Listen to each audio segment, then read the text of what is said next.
እንዲሁም ደግሞ ናታን ነበረ ሩጦ ራሱ ማያ ተብዬዋን ራሱ ለማንጣት ሲሞክር የነበረው ግን ደግሞ አላገኛትም ማለት ነው። ስለዚህ እንደዚያ ሲንገላታና እንደዚያ ሲሰቃይ ያየችው ሮዚ ከዚህ በኋላ ዝም ብዬ ማየት አልፈልግም፣ እኔ በጣም ነው የሚያሳዝነኝ። ስለዚህ ማያ ማን እንደሆነች ማጣራትና እንዲሁም ደግሞ መፈለግ አለብኝ፣ እንዲሁም ደግሞ ከቅዱስ ጋር እንዲገናኙ አደርጋለሁ፣ የመጀመሪያ ስሬ እሱ ነው በማለት እንግዲህ ወስና ተነስታለች ማለት ነው። ስለዚህ ያው ሮዚ አሁን ላይ እንግዲህ ማያ የት እንደምትገኝ አውቃለች። እንዲሁም ደግሞ ቅዱስንም ማለት ነው አለባብሰዋለች። ምክንያቱም እንደዚህ ሁነህማ በፍጹም እሷን ማግኘት የለብም፣ ምክንያቱም ከስንት ዓመት በኋላ ስታገኛት እጅጉን ናፍቃህ፣ እንዲሁም ደግሞ እሷን ቢሆን ለማየት ጓጉታ ነው የሚሆነው። ስለዚህ በእንደዚህ መልኩ ከእሷ ጋር መሄዱ በጣም አስፈላጊ አይደለም። ስለዚህ ልብስ ትቀይራለህ፣ ወንድሜ ጋር ናታን ጋር ደውያለሁ፣ እሱ እዞ ይመጣል፣ እንዲሁም ደግሞ ልብሱን እኛ ቤት ሄደህ ትለብሰዋለህ፣ ከዛ በኋላ ነው ወደ ማያ ጋር የምወስድ በማለት እንግዲህ ያው ራሷ ሮዚ ቃል ትገባለታለች ማለት ነው። እናሱም እጅግ በጣም ደስ ብሎታል። እውነት ሮዚ ልትወስጂ ነው እንዴ? ማያን ጋር ልታገናኘኝ ነው እንዴ? አሁን ነው እንዴ የማገኛት? በማለት አዎ የት እንዳለች አውቅ ያለው፣ ስለዚህ ከእሷ ጋር ትገናኛላችሁ በማለት እንግዲህ ያው ሮዚ ነግረዋለች ማለት ነው። ቅዱስም በደስታ እንዲሁም ደግሞ ናታን ያመጣለትን ልብስ በመልበስ እሷም አስተካክላለት ማለት ነው። እንደዚህ ፏ ብለ ስትሄድ እሷም በእርግጠኝነት ደስ ይላታል በማለት እንግዲህ ተናግራለች። በነገራችን ላይ ቅዱስ አሁን ላይ ማያን ሊያገኝ ሲል እጅግ በጣም ውስጧን ከፍቷታል ሮዚ ማለት ነው። ውስጧን የከፋት ነገር ምንድን ነው? ያው እሷ ቅዱስን ስለምትወደው ስለ አፈቀረችው ማለት ነው። ስለዚህ እንግዲህ የእህቱን መተከዝ ያየው ናታን ደግሞ ሮዚን ለምንድን ነው እንደዚህ የሆነ በቃ የተሰበረ ልብ ውስጥሽ ያለ ይመስለኛል፣ ምንድን ነው የተፈጠረው ነገር? የተሰማሽን ነገር እስኪ ንገሪኝ፣ እኔ እኮ ወንድምሽ ነኝ በማለት አረ እኔ ምንም ነገር አልሆንኩም፣ አሁን ላይ እኔ የምፈልገው ቅዱስና እንዲሁም ደግሞ ማያ እንዲገናኙ ነው፣ ሌላ ምንም ነገር አልፈልግም በማለት እንግዲህ ሮዚ ትናገራለች። ሆኖም ግን ናታን ግን ዝም አላለም። ምክንያቱም እህቴ ሲከፋት እኔ አውቃለሁ፣ ስለዚህ የሆነ ነገር ቅር ብሎሻል በማለት አዎ እውነት ለመናገር አዎ ሁለታቸው ሲገናኙ እኔ ቅር ብሎኛል፣ ግን ደግሞ እኔ ቅዱስ ሲደሰትና ቅዱስ ፈገግ ሲል ማየት በጣም ደስ ይለኛል፣ የእሱን ደስታ ነው የምፈልገው በማለት እኮ እነሱ ቢገናኙ እኮ እነሱ ሲደሰቱ አንቺ ደግሞ ይከፋሻል ማለት ነው በማለት እንግዲህ ያው ናታን ለእህቱ ይናገራል። ሆኖም ወንድሜ በቃ መሆን ያለበት ነገር መሆን አለበት፣ ያው ቅዱስም ከማሂ ጋር መገናኘት አለባቸው በማለት እንግዲህ ወስናለች። ከዛ ደግሞ የራሴን ጉዳይ ነገሮችን የማስተካከል ይሆናል በማለት እንግዲህ ሮዚ ተናግራለች ማለት ነው። የወሰነችው ውሳኔና ያደረገችው ነገር እጅግ በጣም አስፈላጊና ጥሩ ነገር ነው ባይነኝ እንደኔ ማለት ነው። ግን ደግሞ ከራሷ ደስታ የቅዱስን ደስታ አስቀድማለች ማለት ነው ሮዚ ማለት ነው። እጅግ በጣም መልካም ልጅ ነች። በነገራችን ላይ ለነገሮቹ አቸኩልም አስታውላ ነው እንትን የምትለው ማለት ነው። እና አሁን ላይ እንግዲህ ያው ማይካ ተንኮለኛዋ ማለት ነው አሁን ላይ ተንኮል መስራቷን እንደዚያው ቀጥላለች ማለት ነው። ምንድን ነው ያደረገችው? እንግዲህ በባለፈው ፓርት ላይ ሁላችንም እንዳየነው ማለት ነው በክፍል 23 ፓርት ላይ ያው የሮዚን ወርቅ ማለት ነው እንዲሁም ደግሞ ከሰላም ቦርሳ ከታባት ነበረ እና ልትወጣ ስትል ለመልበስ ስትፈልግ እንግዲህ ሮዚ ወርቋን ታጠዋለች። ወርቄ የት ነው ሄደው? ብፈልግ እኮ አጠውት፣ ከክላሴ የገባ ማን ነው በማለት ሰላምንና እንዲሁም ደግሞ ማይካን ትጠይቃለች። አረ በፍጹም እኔ እማቀው ነገር የለኝም በማለት ማይካ ትመልሳለች። እንዲሁም ደግሞ ሰላምም እንደዚሁ እኔ ምንም ነገር የማውቀው ነገር የለም ሮዚ አላቅም በማለት እንግዲህ ያው ሰላምም ትመልሳለች ማለት ነው። በነገራችን ላይ ሰላም ወዲያውኑ ማይካን ነበር የጠረጠረችው። በእርግጠኝነት የሆነ ነገር አድርጋ ሊሆን ይችላል ብላ ልክ ሻዩን እንዳስቀመጠችላት ለማይካ ማለት ነው አፍጣባት ነበር በዚያን ሰዓት።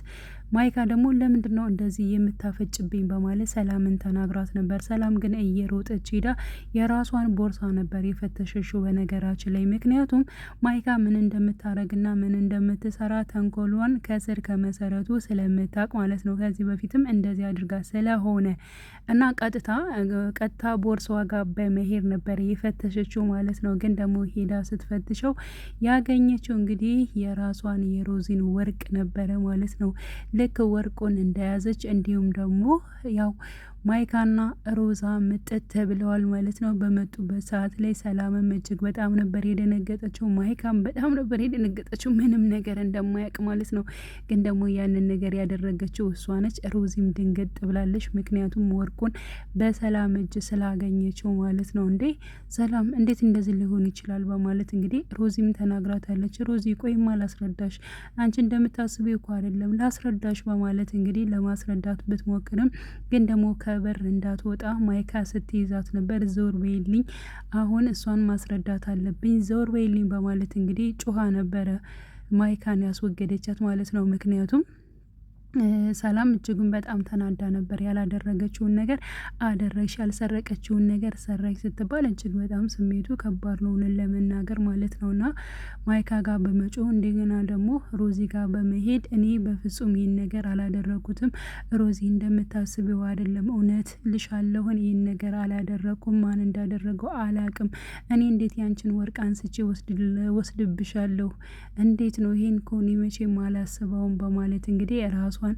በጣም እየገለጸች እየተናገረች ነበረ ማለት ነው። ሲቀጥል ደግሞ ሮዚም ማለት ነው እና እንዴ በእጅሽ እኮ ነው ያየሁት መሆኖች ነው ሰላም በማለት እኮ በእጅሽ ሰርቀሽ ደግሞ ለማስባባል ትፈልጊያለሽ እንዴ በማለት እንግዲህ ማይካ ማብራት ተቀጥላ እንዲሁም ከሰላም ላይ የጮኸችባት ነበር። በእለቱ እንግዲህ ናታን መጥቷል ከውጭ ማለት ነው። ከናታን ከውጭ ሲመጣ እንግዲህ ማይካ ምን እንደተፈጠረ ልንገርህ በማለት እንግዲህ ሰላም የሮዚን ወርቅ ወስዳባታለች፣ እሷ ሰርቃት ነው ምናምን በማለት ትናገራለች ማለት ነው።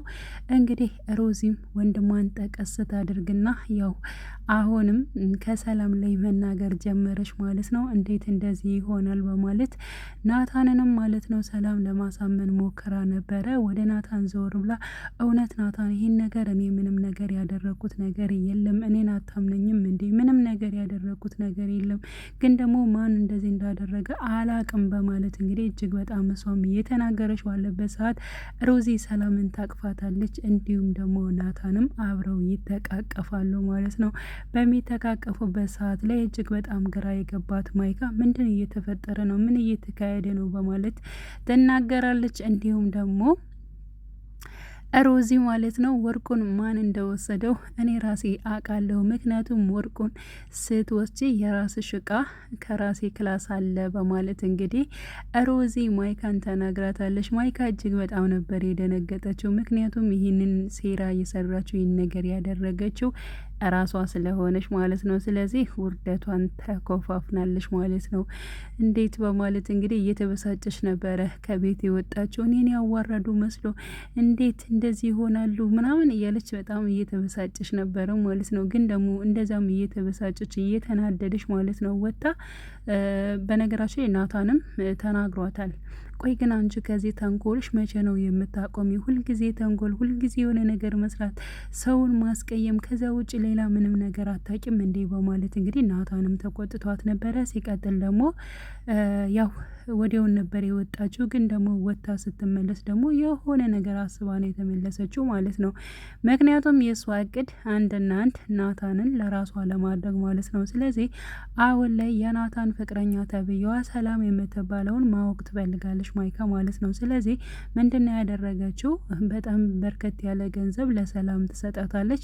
ሰላምን እንግዲህ አንቺ ከሮዚ ጋር በጣም ስለምትግባቢ የናታንን ፍቅረኛ እንድታሳይኝ ይፈልጋለሁ። የናታን ፍቅረኛ ማናት፣ ሰላም ተብዬዋስ ማናት የሚለውን ነገር በደንብ ሮዚን ጠይቀሽ ለእኔ ትነግርኛለሽ። ሮዚ በእርግጠኝነት ለአንቺ ትነግርሻለሽ፣ ምክንያቱም በጣም ስለምትቀራረቡ። ስለዚህ ለእሷ ከጠይቅሻትና ከነገረችሽ በኋላ ለእኔ ትነግርኛለሽ እና ይሄን ብር ውሰጁ ትላታለች ማለት ነው። በፍጹም ይህን ነገር እኔ አላደርገውም፣ መቼም ቢሆን እኔ ይህን ነገር አላደርገውም በማለት እንግዲህ ያው ሰላም መልሳታለች ማለት ነው ማይካን። ምክንያቱም በብር ናታንን ስለማትቀይረው ማለት ነው። እና እጅግ በጣም ነበር የተበሳጨችው። ቀረብሻ በማለት እንግዲህ ብሯንም ይዛ ተመልሳ ሄዳለች ማለት ነው። ግን ደግሞ ይህን ነገር በማሰቧና ይህን ነገር በማቀዷ ሰላም አሁን ላይ ፍርሃት ላይ ነች። ምክንያቱም ማይካ ትክክለኛውን ነገር ያወቀችለት እኔ ያንተ ፍቅረኛ በመሆኔ ምን ልታደርግ ትችላለች የሚለው ነገር እጅጉን በጣም እያሳሰበኝ ነው። ናታን በጣም እየተመራመረች ነው። ምክንያቱም የናታን ፍቅረኛ ማን ነች የሚለው ነገር እጅግ በጣም እየፈለገች ነው በማለት እንግዲህ ቁጭ ብለው ሳሎን እያወሩ ባሉበት ሰዓት ነበር ማይካ ከች ያለችው ማለት ነው። እና ሁለታቸው አንድ ላይ በመሆናቸው በቃ የሆነ ጥርጣሬ ውስጥ ሊያድርባት ችሏል ማለት ነው። ሲቀጥል ደግሞ ከሆነ ግለሰብ ጋር ስልክ እያወራች በቃ እመጣለሁ፣ አገኘሃለሁ፣ ሁሉን ነገር አስተካከላለሁ በማለት እንግዲህ ስታወራንበት፣ ሲቀጥል ደግሞ ናታን የኔና የኔ ብቻ ነው፣ እስካሁን እኔ ነበር ናታን የኔ ነው የሚለው፣ ከዚህ በኋላ ግን ማይካ የኔ ነሽ ብሎ የሚመጣው እሱ ነው በማለት እንግዲህ ስትናገር ነበር። እንግዲህ ከተንኮል የማትረቀው ማይካ ምን እንዳሰበች ባናቀው ቀጣይ ፓርት ማለት ነው በጉጉት የምንጠብቅ ይሆናል። መልካም ጊዜ ተመኘውላችሁ ውድ ቤተሰቦቼ።